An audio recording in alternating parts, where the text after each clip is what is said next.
Hello दोस्तों, नमस्कार। मैं प्रिंस और आप देख रहे हैं स्कोर मोर। देखिए, हम लोग इस वीडियो में देखने वाले हैं मेजर साइंटिफिक रीज़न के बारे में, मतलब प्रमुख वैज्ञानिक कारण। इस वीडियो को यदि आप कंप्लीट देखते हैं तो आप किसी भी एग्जाम में बैठें, एक प्रश्न तो आपको इससे पूछा ही जाएगा, ये आप निश्चित रखिए। तो इस वीडियो में हम लोग क्या करने वाले हैं, तो जैसे इस तरह के कुछ प्रश्न आते हैं आपके एग्जाम में। विद्युत बल्ब में आर्गन गैस क्यों भरी जाती है? थर्मामीटर में पारा का ही उपयोग क्यों किया जाता है? प्रेशर कुकर में खाना जल्दी क्यों पकता है? रेल की पटरियों के बीच में जगह क्यों खाली छोड़ा जाता है? कार्बन डाइऑक्साइड गैस आग बुझाने में प्रयोग क्यों किया जाता है? तो इस तरह के जो प्रश्न आते हैं जिसमें साइंटिफिक रीजन छुपा हुआ होता है, उस तरह के प्रश्नों को हम एक साथ एक बार में देखने वाले हैं। चलिए हम लोग वीडियो को शुरू करते हैं।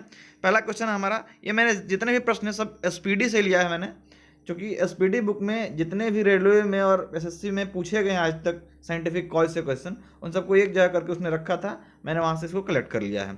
सबसे पहला क्वेश्चन हमारा, हवाई जहाज से यात्रा करते समय पेन से स्याही निकलने लगता है क्यों? क्योंकि जैसे ही हम पृथ्वी से ऊपर की ओर उठते हैं तो वायु दाब में कमी होने लगती है। इस कारण जो पहले से पेन के अंदर स्याही भरी होती है उस पर वायु दाब कम होने लगता है और नीचे से अंदर से स्याही जो है वो बाहर निकल जाती है। तो ये वायु दाब की कमी के कारण होता है। दूसरा क्वेश्चन है हमारा, जब लिफ्ट ऊपर की ओर जा रहा होता है तो आदमी का भार वास्तविक भार से अधिक होता है क्यों? क्योंकि उसकी चाल ऊपर की ओर एक समान होती है, यानी कांस्टेंट स्पीड से ऊपर की ओर जा रही होती है, इसलिए लगता है कि व्यक्ति का भार जो है वो वास्तविक भार से थोड़ा सा अधिक हो गया। और जब नीचे आती है एक ही स्पीड से तो लगता है कि कम हो गया, और अचानक जब टूट जाती है लिफ्ट तो लगता है कि जीरो हो गया भार। तो ये तीनों चीज़ याद रखिएगा। पृथ्वी पर वायुमंडलीय दबाव का कारण क्या है? तो पृथ्वी पर वायुमंडलीय दाब का कारण होता है गुरुत्वाकर्षण। बढ़ते हैं आगे, प्रेशर कुकर में खाना जल्दी क्यों बनता है? क्योंकि दाब अधिक होने से क्वथनांक बढ़ जाता है। तो कुकर का ढक्कन जब हम लोग बंद कर देते हैं और उसमें टेम्परेचर बढ़ने से जब वाष्पीकरण होता है तो उससे क्या होता है, उसके अंदर दाब अधिक हो जाता है, जिस कारण क्वथनांक बढ़ जाता है। तो आप जानते हैं कि पानी का क्वथनांक कितना होता है, 100 डिग्री सेल्सियस। लेकिन उसमें यदि चावल मिला देते हैं तो उसमें एक तरह का वो अशुद्धि हो गया, तो उससे क्या होगा, उसका क्वथनांक बढ़ना चाहिए तब जाके वो गल पाएगा। इसलिए उसका दाब जब बढ़ा दिया है तो क्वथनांक बढ़ जाएगा और चावल आप आसानी से उसमें पका लीजिएगा। बढ़ते हैं आगे, दलदल में फंसे व्यक्ति को लेट जाने की सलाह दी जाती है क्यों? यदि आप कहीं दलदल में फंसे हैं तो आपको सलाह दी जाती है कि आप लेट जाइए। ऐसा क्यों? क्योंकि जब आप लेट जाएंगे तो आप वहाँ पे एरिया ज़्यादा कवर, जैसे आप दलदल में फंसे हुए तो आप इस तरह से फंसे हुए हैं, इतना ही ज़्यादा एरिया कवर कर रहे हैं, लेकिन आपको कहा जाएगा आप लेट जाइए, लेटेंगे तो इतना ज़्यादा एरिया आप कवर कर लेंगे। तो जब एरिया आप ज़्यादा कवर करते हैं तो वहाँ पर प्रेशर कम हो जाता है। ठीक है, इसलिए कहा जाता है कि क्षेत्रफल अधिक करने के लिए आप लेट जाइए, उससे क्या होगा, दाब कम हो जाएगा और आप अंदर तक नहीं धंस पाइएगा, आप ऊपर ही रह जाइएगा। तो ये हो गया इसका कॉज। बढ़ते हैं अगले क्वेश्चन की ओर, बर्फ में पानी तैरता है परंतु अल्कोहल में डूब जाता है क्यों? अक्सर आपने देखा होगा मूवी वगैरह के अंदर कि जब वो एक्टर्स लोग शराब पीते हैं तो उसके अंदर अल्कोहल के अंदर बर्फ का टुकड़ा डालते हैं, वो अक्सर पानी में देखते हैं कि वो अल्कोहल में डूब जाता है। लेकिन पानी के ऊपर आपने अपने घर में भी देखा होगा कि वो बर्फ का टुकड़ा डालते हैं तो 1/9 भाग ऊपर की तरफ तैरता रहता है, मतलब एक भाग तैरता रहता है, 9 भाग डूब जाता है। ऐसा क्यों होता है? क्योंकि बर्फ पानी से हल्की होती है लेकिन अल्कोहल से भारी होती है। इस कारण से वो बर्फ जो है अल्कोहल में डूब जाती है और पानी में तैरने लगती है। तो याद रखिएगा कि बर्फ पानी से हल्की होती है तथा अल्कोहल से भारी होती है। सेविंग ब्रश को जल से निकालने पर इसके केस, जो ब्रश के जो मतलब रूट्स हैं, वो आपस में सट जाते हैं क्यों?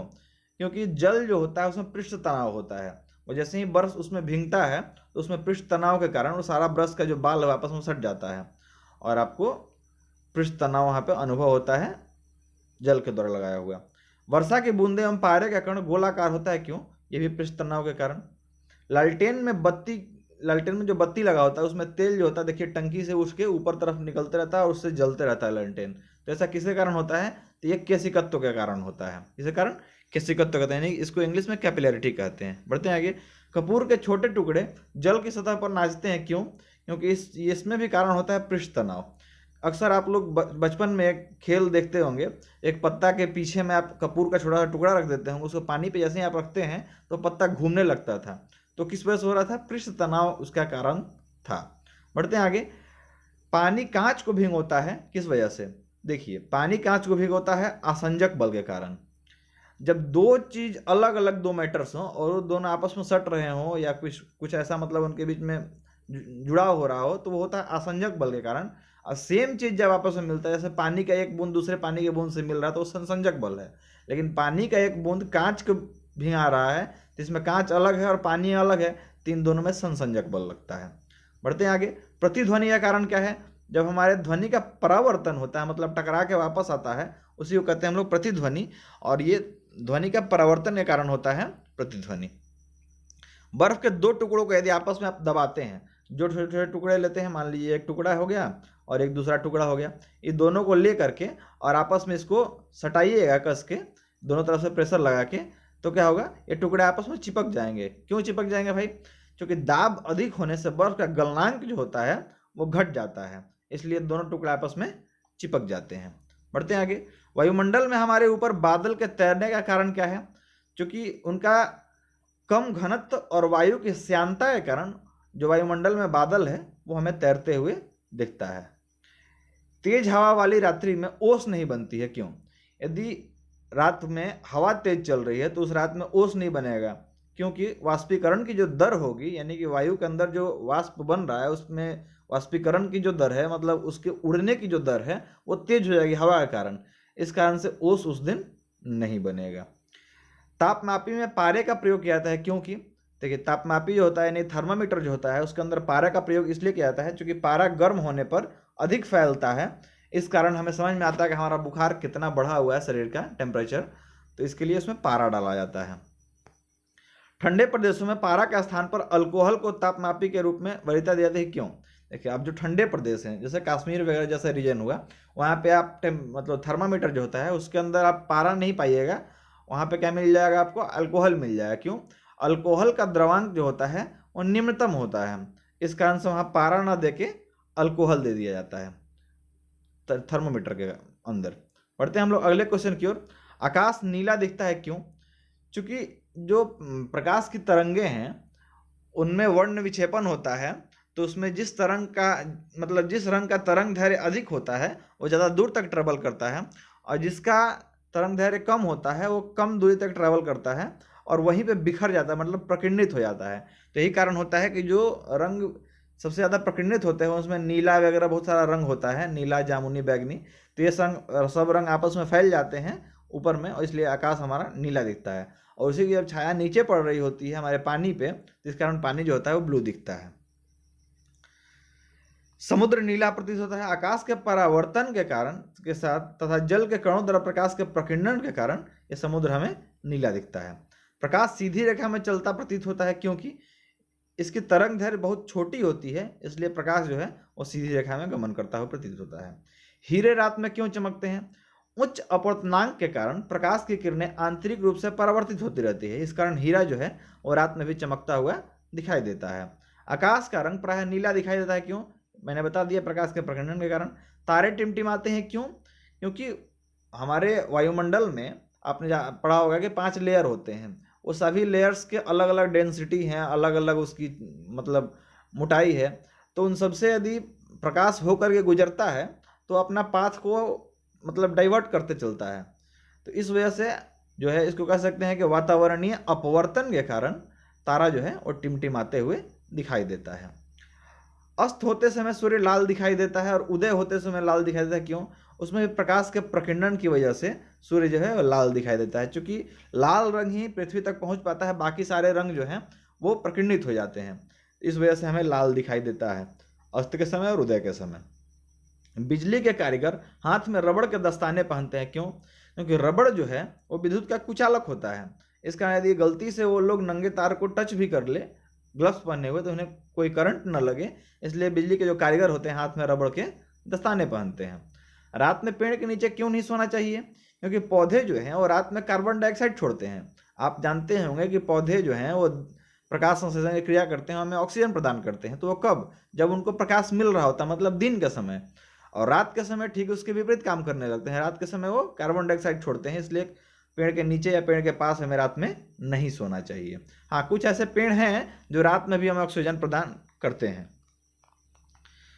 सोडियम को मिट्टी के तेल में क्यों रखते हैं, मतलब केरोसिन में क्यों रखते हैं? क्योंकि सोडियम ऑक्सीजन के संपर्क में आते ही जलने लगता है, इसलिए इसको मिट्टी के तेल के अंदर रखते हैं। तो कई बार क्वेश्चन आता है कि इनमें से किसमें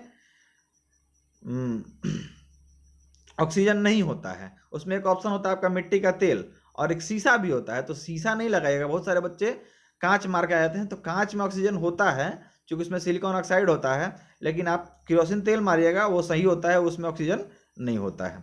बढ़ते हैं आगे। विद्युत बल्ब में फिलामेंट टंगस्टन का बना होता है, क्योंकि टंगस्टन जो है इसका गलनांक बहुत ही उच्च होता है। ये 3200 डिग्री सेल्सियस इसका गलनांक होता है, इसलिए जो विद्युत बल्ब होते हैं इसका फिलामेंट टंगस्टन का बना होता है। टंगस्टन का जो ये होता है सिंबल होता है वो डब्लू होता है, ये आप याद रखेंगे। बढ़ते हैं आगे।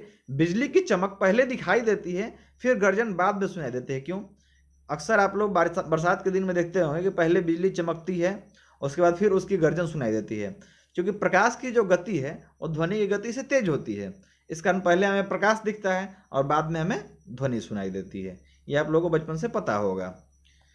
पानी में डूबी हुई लकड़ी टेढ़ी दिखाई देती है, या फिर आप ग्लास में, यदि शीशा ग्लास उसमें पानी रखा उसमें आप कोई पेंसिल डाल दे तो वो मुड़ा हुआ दिखाई देगा। ऐसा सब क्यों होता है?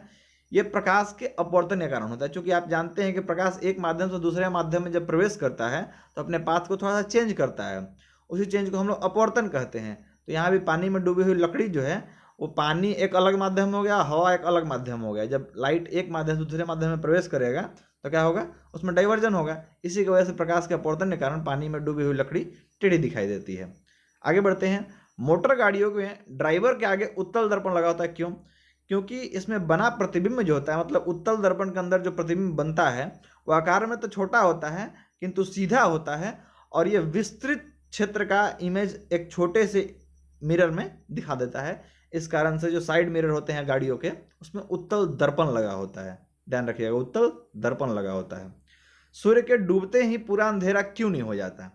क्योंकि प्रकाश के प्रकीर्णन के कारण लाल रंग हमें 2 मिनट अधिक तक दिखाई देते रहता है। सूर्य के डूबने के 2 मिनट बाद तक हमें लाल रंग सूर्य का दिखाई देते रहता है, और उगने से 2 मिनट पहले से ही हमें लाल रंग दिखना शुरू हो जाता है। तो ये 2-2 मिनट का समय जो है वो किस वजह से होता है? प्रकाश के प्रकीर्णन के कारण दिखाई देता है। बढ़ते हैं आगे। रेगिस्तान में मृग मरीचिका बनने का क्या कारण है? तो ये प्रकाश का पूर्ण आंतरिक परावर्तन होने की वजह से रेगिस्तान में मरीचिका दिखाई देती है। अब आप पूछेंगे मरीचिका क्या होती है? अक्सर आप लोग किसी खाली रोड पे चल रहे होंगे गर्मी के दिनों में खास करके, तो आपको लगता है कि रोड पे कुछ दूरी पे पानी ऐसा कुछ दिख रहा है, उसी को कहते हैं मृग मरीचिका। एक्चुअली जो हिरन होते हैं उनको इस तरह के इल्यूजन से समझ में आता है कि वहाँ पे पानी है, वो दौड़ते दौड़ते वहाँ पहुँचते हैं और फिर से वहाँ पानी नहीं पाते हैं, फिर दौड़ के आगे तरफ बढ़ते हैं। इस तरह से उनको इल्यूजन होते रहता है, इसी के लिए उसका नाम रख दिया गया मृग मरीचिका। यहाँ पे मरीचिका दिया है तो उसको आप पूरा नाम जान दीजिए, मृग मरीचिका होता है। बढ़ते हैं आगे। हीरे के चमकने का क्या कारण है? तो इसमें पूर्ण आंतरिक परावर्तन की वजह से हीरा चमकता है। लाल रंग के प्रकाश में हरा घास यदि काला दिखाई देता है, क्यों? देखिए, हरा रंग जो है और लाल रंग को अवशोषित कर लेता है, जिस कारण से लाल रंग के प्रकाश में हरा घास जो है या फिर हरा गुलाब जो है वो आपको काला दिखाई देता है। बढ़ते हैं हम लोग अगले क्वेश्चन की ओर।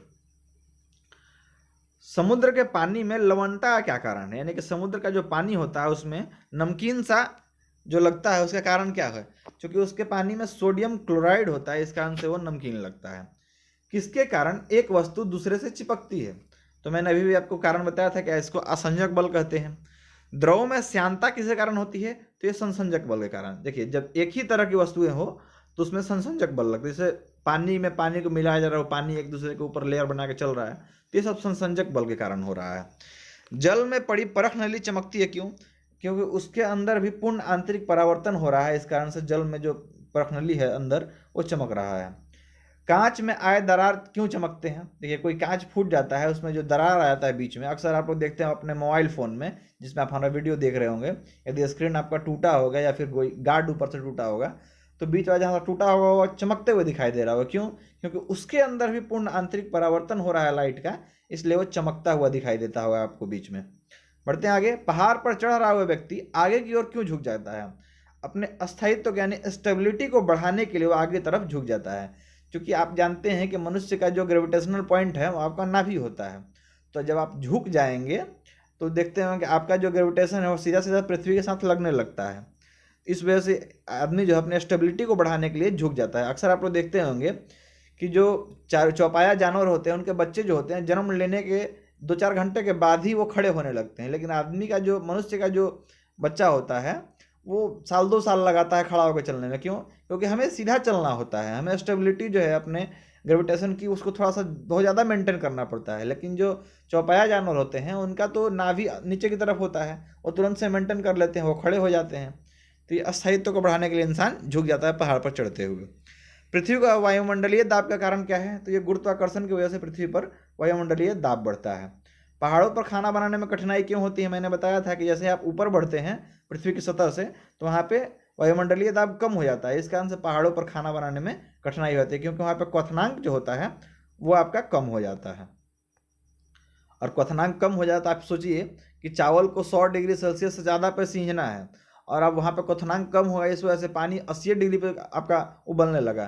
तो 80 डिग्री पे जब पानी उबलने लगा तो वो चावल बना पाएगा? नहीं बना पाएगा, इसलिए परेशानी हो जाती है। बांध के जो नीचे की दीवारें होती है वो मोटी क्यों बनाई जाती है? क्योंकि जब बांध की गहराई जब बढ़ेगी, यानी कि पानी जब ऊपर तरफ जमा हो जाएगा, तो नीचे वाले पानी पे बहुत ज़्यादा प्रेशर आएगा, तो इसलिए वो पूरा लोड को कैरी कर पाए बांध, इसलिए बांध की जो नीचे की दीवारें होती हैं वो ज़्यादा मोटी होती हैं और धीरे धीरे ऊपर जाके पतली होती जाती हैं। बढ़ते हैं आगे। स्टील की गोली पारे पर तैरती है क्योंकि कोई स्टील की गोली जो है वो पारे पर तैरती है लेकिन पानी में डूब जाती है।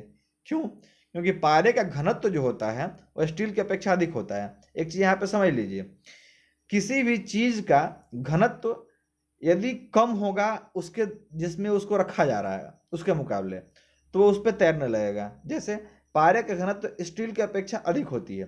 देखिए, पारा का जो घनत्व है वो अधिक है और स्टील का कम है, तो स्टील का कम है तो वो पारा पर तैरेगा। और वही अब जब पानी के साथ कंपेयर करेंगे तो पारे का जो घनत्व होगा, जो पानी का घनत्व होगा स्टील की अपेक्षा अधिक हो जाएगा, इस कारण से पानी में वो डूब जाएगा।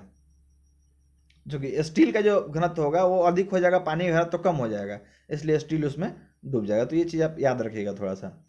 जल की सतह पर सुई तैरती है क्यों? पृष्ठ तनाव के कारण जल की सतह पर सुई आपको तैरते हुए दिखाई देती है। और भी आराम से रखिएगा, तब यदि आप जल्दी से छोड़ दीजिएगा सुई को तो फिर डूब जाएगा, इसी को ध्यान रखिएगा। दूध से क्रीम के कण अलग हो जाते हैं क्यों? क्योंकि इसमें अपकेंद्रीय बल लगा होता है, मतलब सेंट्रीफ्यूगल फोर्स के कारण। इंग्लिश में आप याद रखिएगा, ज़्यादा फायदा करेगा इस टर्म को केवल। सेंट्रीफ्यूगल, देखिए फ्यूगल शब्द आ रहा है, फ्यूगल से आप एक चीज़ रिलेट कर पा रहे होंगे, फेंक देना। तो जब दूध से आप क्रीम निकालते हैं तो क्या होता है, आप उसके अंदर ये चलाते हैं, मतलब उसको घुमाते हैं दही को, तो उसमें जो क्रीम होता है वो किनारे तरफ छटते जाता है, तो मतलब फेंक रहा है, सेंटर से उसको बाहर की तरफ फेंक रहा है, जिससे आप याद रख सकते हैं सेंट्रीफ्यूगल। बर्फ पानी पर तैरता है क्यों?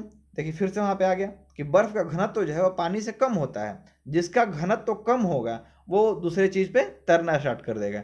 तो बर्फ का घनत्व पानी से कम है, इसलिए वो पानी पे तैर रहा होता है। ठंडे मौसम में पानी के पाइप फट जाते हैं क्यों?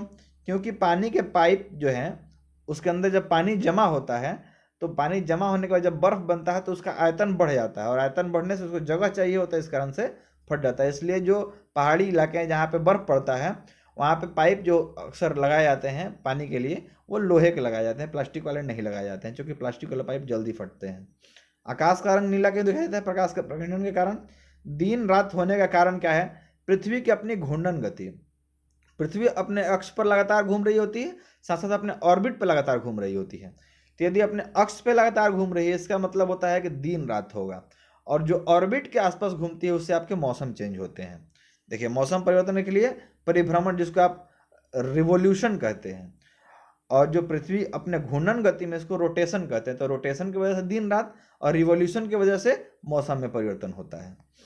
चंद्रमा पर किसी वस्तु का भार कम होने का कारण क्या है? क्योंकि यहाँ पर गुरुत्वाकर्षण कम है, इसलिए चंद्रमा पर किसी वस्तु का भार कम हो जाता है। कितना भार कम होता है? 1/6 कम होता है। और द्रव्यमान बिल्कुल नहीं बदलता, किसी भी वस्तु का द्रव्यमान कभी कहीं चेंज नहीं होगा, उसके भार में परिवर्तन होगा।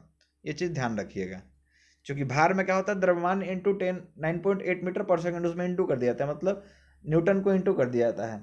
तो यहाँ पे आप वहाँ गुरुत्वाकर्षण कम है तो मतलब 9.8 हटा लेंगे इंटू से, तो इसलिए वहाँ पर 1/6 हो जाता है। पानी से भरी बाल्टी का पेंदी ऊपर उठे हुए नजर आने का क्या कारण है? तो ये प्रकाश के अपवर्तन के कारण होता है। ओस गिरने का क्या कारण है? तो वायुमंडलीय ताप के कम हो जाने के कारण ओस गिरने लगता है। याद रखिएगा कि वायुमंडलीय ताप जब कम होगा तो उसकी वजह से ओस गिरने लगेगा, जब वायुमंडलीय ताप बढ़ जाएगा तो ओस गिरना बंद हो जाएगा, क्योंकि वाष्पीकृत होकर सारा ओस उड़ जाएगा। गर्म भोजन का अधिक स्वादिष्ट लगने का कारण क्या है? भोजन जब गर्म होता है तो उसका पृष्ठ तनाव कम होता है, और जब किसी चीज़ का पृष्ठ तनाव कम होगा तो वो सिकुड़ना नहीं चाहेगा, वो फैलना चाहेगा। इसलिए जब भोजन गर्म होता है तो अपने जीभ पे जैसे आप रखते हैं तो सारे टेस्ट बड्स जो है उस पर वो जाकर फैल जाता है, तो हमें हर तरह का टेस्ट नज़र आता है, मतलब टेस्ट समझ में आता है, टेस्ट नज़र नहीं आएगा, समझ में आएगा। तो चूँकि हम जानते हैं कि हमारे जीभ पे जितने टेस्ट बड्स हैं उनकी संख्या 2000 से लेकर 8000 के बीच होती है, और सबसे पीछे जो होता है वो हमें तीखा का टेस्ट मिलता है। उसके ठीक बगल में आगे तरफ जब आप बढ़ेंगे तो वहाँ पे आपको खट्टा का टेस्ट नज़र आएगा, उससे जब आगे बढ़ेंगे तो आपको नमकीन का टेस्ट मिलेगा, और सबसे आगे आपको मीठा का टेस्ट मिलता है। और जब भोजन में पृष्ठ तनाव कम होगा या फिर सूप वगैरह कुछ पिएंगे उसमें पृष्ठ तनाव कम रहेगा गर्म होने की वजह से, तो पूरे जीभ पे फैलेगा और पूरा का पूरा टेस्ट हमें मिलते रहेगा, इस कारण वो स्वादिष्ट लगेगा। पानी में आधी डूबी हुई छड़ का टेढ़ी दिखाई देना वो प्रकाश के अपवर्तन के कारण। तो उम्मीद है कि सारे साइंटिफिक फैक्ट्स जो हैं आपको समझ में आए होंगे और ये वीडियो आपको काफ़ी अच्छी लगी होगी। तो इस चैनल को सब्सक्राइब कर लीजिएगा, इस तरह की अमेजिंग वीडियो आपको लगातार मिलती रहेगी, और इस चैनल को अपने दोस्तों तक शेयर कर दीजिए ताकि उनको भी इस चीज़ का फ़ायदा मिलते रहे। धन्यवाद।